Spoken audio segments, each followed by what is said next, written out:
We are starting with our first ever video with Amrit, who is an accountant. He'll be able to answer some of the questions that we have been getting at our home opens and while we are meeting in potential investors or current investors who are trying to see why we should be investing money into buying properties or whether it's worth for them, whether they should be investing money into the properties. So, hi Amrit, say hello to our viewers. Can you please introduce yourself first? Thanks, Khush. Appreciate you asking me to be your first um, series of podcasts. My name is Amrit. I am a CPA. I'm a tax agent. I've been doing this. I've been in public practice for about 15 years now. Property investing is one of my not just hobby, but also my area of interests in terms of building wealth, but also try to look for ways in better structure the investments in a way that minimizes tax and also protects your wealth. So thanks again for having me. My pleasure. To start with, a lot of the people when they are coming, I get a lot of calls where people are asking why should they be investing money? What are the benefits to buy an investment property? Look, property investment is one of many asset classes. Property investing in Australia, in my opinion, is a very traditional and a clear way of building wealth over the last 15, 20, 30 years. A lot of people that I've spoken to over my career, I hardly meet anyone that didn't make money out of property. So it is an asset class that people can see. It's tangible. You can see it. You can monitor it. Whereas other asset classes such as shares, we've got cryptocurrency these days. They tend to be more volatile, and a lot of people see them as something that is hard to predict, whereas property tend to be a stable growth asset over the last 10, 15, 20 years.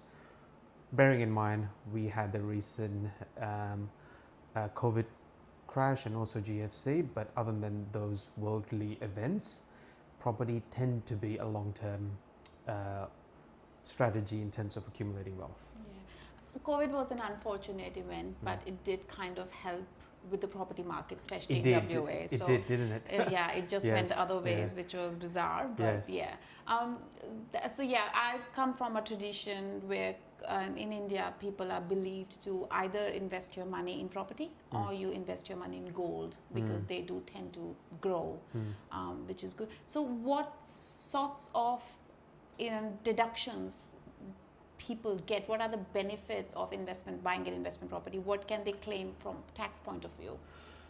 We are at the moment in May 2025, so end of financial year is coming up. So this is a great question, Khush, that a lot of people, a lot of property investors are wondering, what can we do to minimize tax and what deductions can be claimed to further minimize their taxes. Property deductions varies from your typical utilities and rates, interest on loans, insurances, and also repairs and maintenance.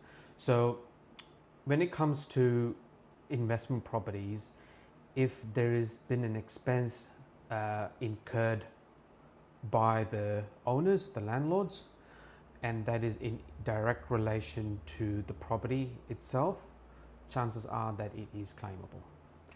So like I mentioned before, from cleaning, gardening, your interest on loans, property management fees, and also borrowing expenses, which sometimes gets overlooked, and also depreciation as well.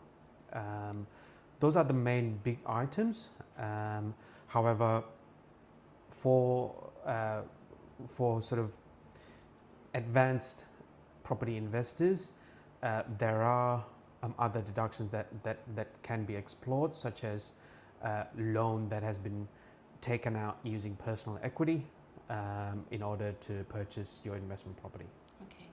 Um, just making it clear, this is not an financial advice. This is just having an opinion from the tax point of view, how it can benefit you. Anybody who wants to get more information about what sort of tax benefit they can get in their individual situation, they will have to meet their personal accountants or their financial planners. So, Your accountants are generally, myself being one, we are generally in the best position to be able to guide you if something is tax deductible or not.